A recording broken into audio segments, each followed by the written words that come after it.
Hello, good morning. Durga Pal ma'am की class में आप सबका स्वागत है। Good morning class, welcome back to Durga Pal ma'am's class. आज की इस वीडियो में मैं आपको पढ़ाने जा रही हूँ क्लास 8 मल्हार बुक का चैप्टर 10 तरुण के स्वप्न। इस पाठ का मैं पूरी व्याख्या करूँगी एक एक लाइन के साथ पाठ को पढ़ते हुए। लेकिन उससे पहले आप सभी लाइक का बटन दबाकर अपनी अटेंडेंस लगा दें और एक प्यारा सा कमेंट जरूर छोड़ें कि आप किस स्कूल से और किस शहर से इस वीडियो को देख रहे हैं। पाठ की व्याख्या करने से पहले मैं आपको इस पाठ की समरी बता देती हूँ। तो चलिए पाठ की समरी हम पढ़ लेते हैं। नेताजी सुभाष चंद्र बोस ने तरुण के स्वप्न इस चैप्टर में अपने सपने के बारे में बताया है। सपना सभी देखते हैं। स्वर्गीय देशबंधु चित्तरंजन दास ने भी एक सपना देखा था जो उनके जीवन में उनके साहस, शक्ति और उनके आनंद का जरिया बना रहा। उनसे वह सपना सुभाष चंद्र बोस को विरासत में मिला है। इसलिए सुभाष चंद्र बोस मानते हैं कि उनका भी अपना एक सपना है। वे स्वर्गीय देशबंधु चित्तरंजन दास के सपने की प्रेरणा से उठते हैं, बैठते हैं, चलते हैं, फिरते हैं और लिखते हैं, भाषण देते हैं, कामकाज करते हैं। वे एक नया, हर दृष्टि से स्वतंत्र, पूर्णतः विकसित समाज और उस पर एक स्वतंत्र राष्ट्र चाहते हैं। वे एक ऐसा समाज चाहते हैं जिसमें हर व्यक्ति सब दृष्टियों से आज़ाद हो, जातिवाद का कोई स्थान ना हो, नारी यानी विमेन पूरी आज़ाद होकर समाज और राष्ट्र के पुरुषों की तरह ही समान अधिकार का आनंद लें और समाज तथा पुरुषों के ही समान राष्ट्र की सेवा में भी हिस्सा लें।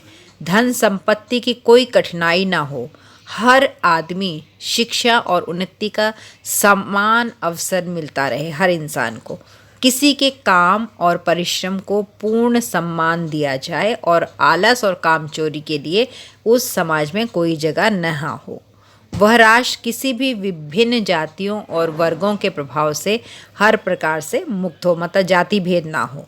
सबसे पहले ऐसा समाज और राष्ट्र भारतवासियों की कमियों को दूर करेगा या फिर भारतवासी के आदर्श को अर्थवान बनाकर ही नहीं रुकेगा, बल्कि विश्व के लोगों के सामने आदर्श समाज और आदर्श राष्ट्र के रूप में गिना जाएगा। सुभाष चंद्र बोस ऐसे ही गुणों वाले समाज और ऐसे ही गुणों वाले राष्ट्र का सपना देखते थे। ये सपना उनके सामने हमेशा कभी ना नष्ट होने वाला सच था। इस सच की इजाज़त के लिए वे सब कुछ करने को तैयार थे। इस सपने को साकार करने के लिए यदि प्राण भी देने पड़े तो वो तैयार थे। इस तरह मरने को वे मानते थे कि स्वर्ग मिल जाएगा मुझे। सुभाष चंद्र बोस भारतीयों को युवा भाइयों कह करके एड्रेस करते थे और कहते हैं कि उनके पास भारतीयों को देने लायक और तो कुछ नहीं है। यदि वे कुछ दे सकते हैं तो सिर्फ अपना ये सपना वे उन्हें दे सकते हैं। ये सपना उन्हें बहुत शक्ति देता है और खुशी भी देता है, जो उनके महत्वहीन जीवन को भी मीनिंगफुल बना देता है। ये सपना वे भारतवासियों को गिफ्ट देना चाहते थे और प्रार्थना करते हैं कि भारतवासी उनके इस सपने को स्वीकार करें और साकार भी करें। तो ये इस पूरे पाठ का सार है। अब हम पाठ को एक एक लाइन के साथ पढ़ते हैं। शुरू होता है यहाँ से। स्वप्न तो अनेकों ने देखा, यहाँ से शुरू हो रहा है ये। स्वप्न तो अनेकों ने देखा, हमारे नेता स्वर्गीय देशबंधु चित्तरंजन दास ने भी एक स्वप्न देखा। वही स्वप्न उनकी शक्ति का उत्स बना और उनके आनंद का निर्झर रहा। उनके स्वप्न के उत्तराधिकारी आज हम हैं, इसलिए हमारा भी अपना एक स्वप्न है। इसी स्वप्न की प्रेरणा से हम उठते हैं, बैठते हैं, चलते हैं, फिरते हैं और लिखते हैं, भाषण देते हैं, कामकाज करते हैं। वह स्वप्न या आदर्श क्या है? हम चाहते हैं एक नया, सर्वांगीण, स्वाधीन, संपन्न समाज और उस पर एक स्वाधीन राष्ट्र। उस समाज में व्यक्ति सब दृष्टियों से मुक्त हो तथा समाज के दबाव से वो मरे नहीं। उस समाज में जाति भेद का स्थान नहीं हो। उस समाज में नारी मुक्ति होकर समाज एवं राष्ट्र के पुरुषों की तरह समान अधिकार का उपभोग और समाज तथा राष्ट्र की सेवा में समान रूप से हिस्सा ले। उस समाज में अर्थ की विषमता न हो, उस समाज में प्रत्येक व्यक्ति शिक्षा और उन्नति का समान सुअवसर पाए। जितना पैराग्राफ मैंने आपको अभी पढ़ाया, ये कुछ शब्दार्थ हैं जो कि इस पैराग्राफ में आए हैं, कठिन शब्द। इनके अर्थ मैं आपको बता दूं। स्वप्न, सपना।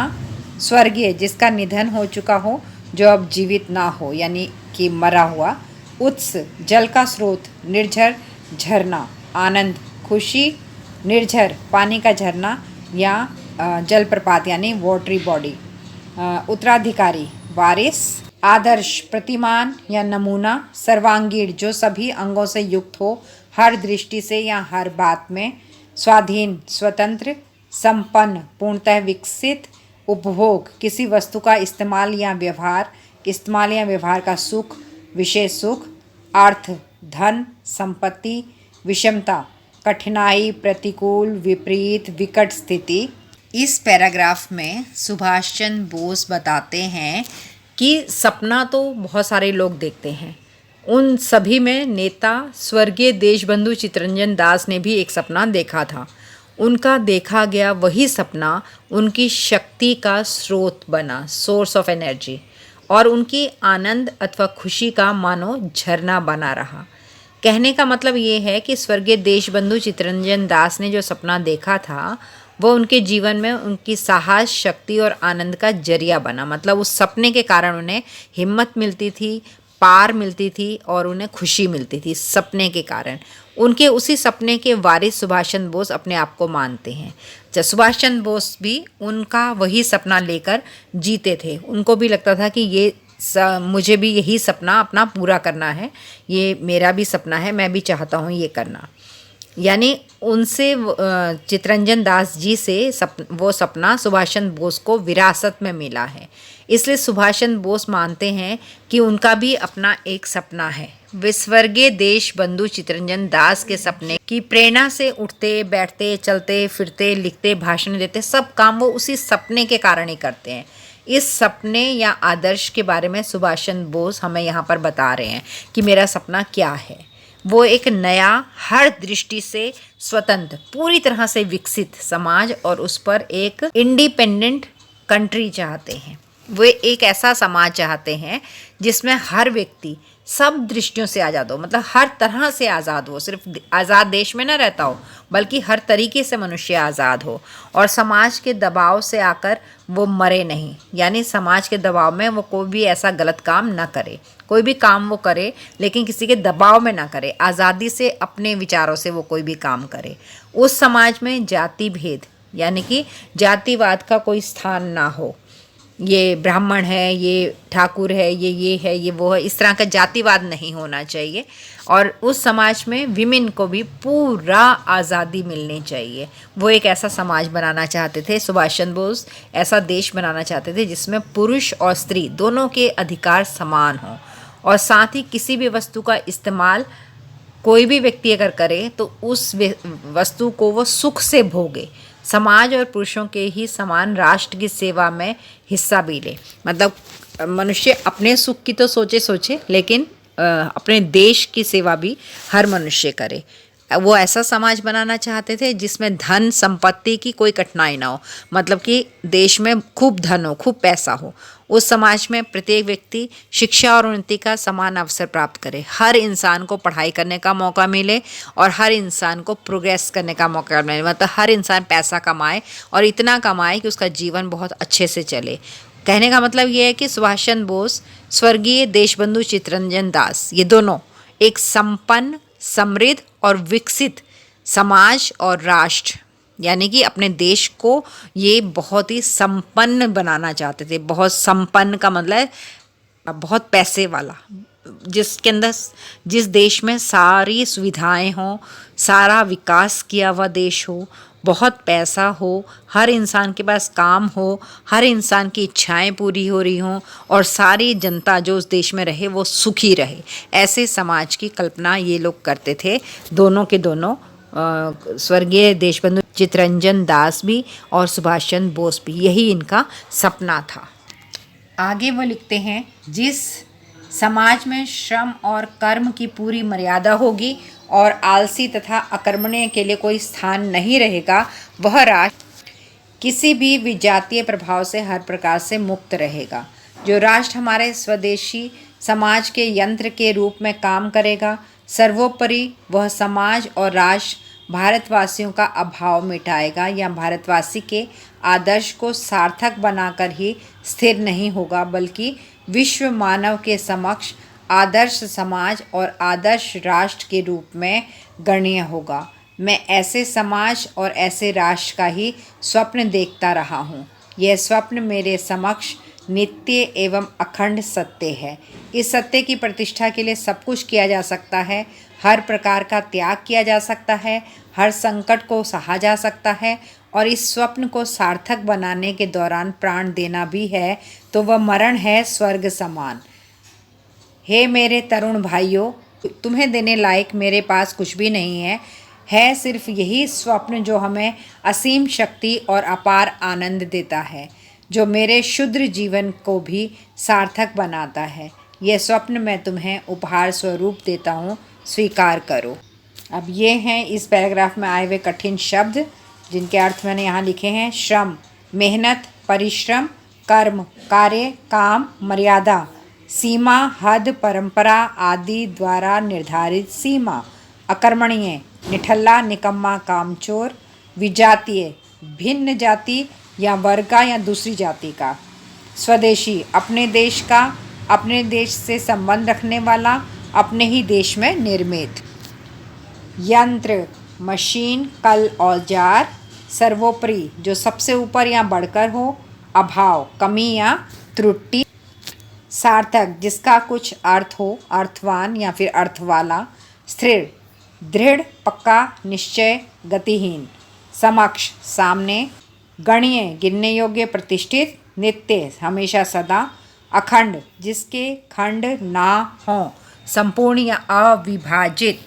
प्रतिष्ठा, मान, मर्यादा, सम्मान, इज्जत, मरण, मरना, तरुण, युवा या जवान, असीम, जिसकी कोई सीमा ना हो, असीमित, बहुत सारे, अपार, अथाह, बहुत अधिक, असंख्य, शूद्र, नगण्य, महत्वहीन, उपहार स्वरूप, उपहार के रूप में।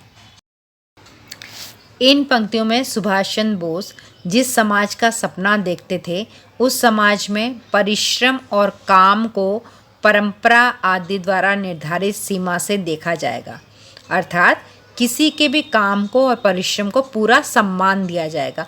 कोई व्यक्ति कैसा भी काम कर रहा है, लेबर है या फिर ऑफिसर है, उसके काम को पूरी तरह से इज्जत दी जाएगी और आलस और कामचोरी के लिए ऐसे समाज में कोई जगह नहीं होगी।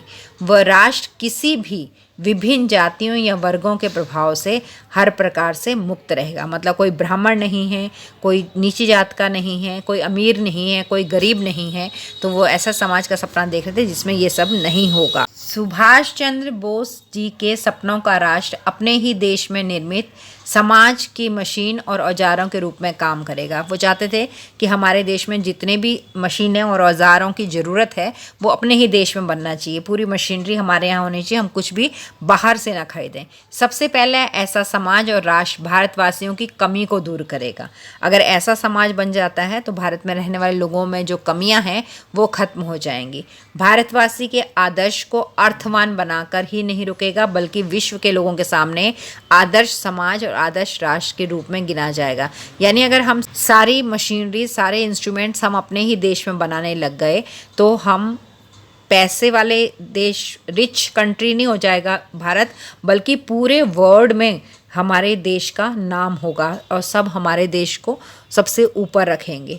सुभाष चंद्र बोस ऐसे ही गुणों वाले समाज और ऐसे ही गुणों वाले राष्ट्र का सपना देखते थे। ये सपना उनके सामने हमेशा कभी ना नष्ट होने वाला सच था।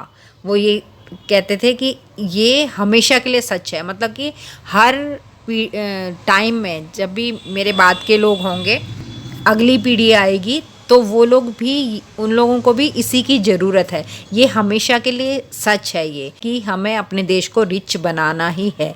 इस सत्य के सम्मान और इज्जत के लिए वो सब कुछ करने को तैयार थे। वो कहते थे कि मुझे कुछ भी त्याग करना पड़े, कुछ भी खोना पड़े, मैं तैयार हूँ। मुझे किसी भी संकट का सामना करना पड़े, मैं अपने इस सपने को सार्थक करने के लिए अपने प्राण भी दे दूँगा। अगर मैं अपने इस सपने को सच करने के लिए जान भी देता हूँ ना, तो वो भी मुझे लगेगा कि मैं स्वर्ग में चला गया, मुझे स्वर्ग मिल गया। सुभाष चंद्र बोस भारतीयों को तरुण भाइयों यानी युवा तरुण भाइयों कहकर संबोधित करते हैं और कहते हैं कि उनके पास भारतीयों को देने के लिए और कुछ नहीं है। अगर वो भारत के लोगों को कुछ दे सकते हैं तो सिर्फ अपना एक यही वाला सपना दे सकते हैं, जो सपना उन्हें खुद को भी बहुत शक्ति देता है और बहुत खुशी देता है। उनका जो जीवन था वो महत्वहीन था, उनके जीवन का कोई महत्व नहीं था अभी तक, लेकिन इस सपने ने उनके जीवन को महत्ववान बना दिया है, अर्थवान बना दिया है। ये सपना वे भारतवासियों को उपहार स्वरूप देना चाहते हैं और प्रार्थना करते कि भारतवासी उनके इस सपने को स्वीकार करें। स्टूडेंट्स, ये था क्लास 8 का 10th चैप्टर तरुण के स्वप्न। मैंने इस पाठ की पूरी व्याख्या आप लोगों को करा दी शब्द अर्थ के साथ। अब वीडियो के अंत में आपको करने हैं 4 काम। लाइक का बटन दबा दीजिए, अपने 2 दोस्तों के साथ इस वीडियो को शेयर कर दीजिए, दुर्गा पाल मैम की क्लास को सब्सक्राइब कर लीजिए और बेल आइकन को दबा दीजिए ताकि आने वाली वीडियोस के नोटिफिकेशन आपको तुरंत मिल जाए। आप चलते हैं, मिलेंगे अगली वीडियो में। तब तक के लिए tata bye bye and love you all. Thanks for attending Durga Pal Ma'am's class. Please like, share, subscribe and don't forget to leave a lovely comment. Thank you.